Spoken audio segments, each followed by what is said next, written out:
Now we're about to kick off. For those of you who don't know me, I'm Chris Merritt and I'm Vice President of the Rule of Law Institute and its sister organisation, the Rule of Law Education Centre. We're here tonight to celebrate the late Robin Speed, founder of the Rule of Law Institute and the Rule of Law Education Centre.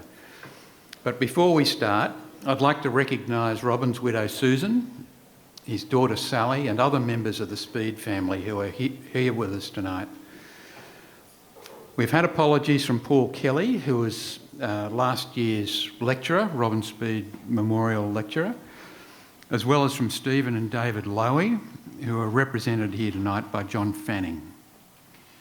Also here is Adam Giles, I'm pleased to say, the former Chief Minister of the Northern Territory, Dyson Hayden, formerly of the High Court, as well as current and former members of State Parliament, and Lorraine Finlay, the Human Rights Commissioner.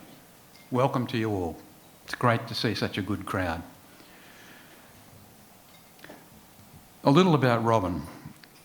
He favoured an activist approach to defending the rule of law, instead of merely leaving things to the judiciary.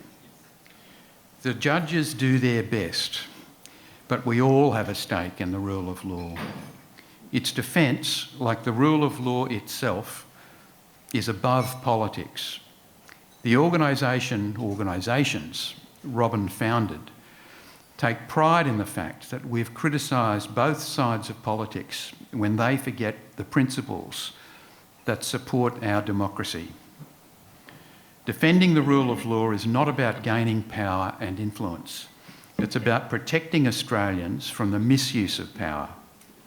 It's about the right to a fair trial, the presumption of innocence, and courts that are not just independent, but truly impartial.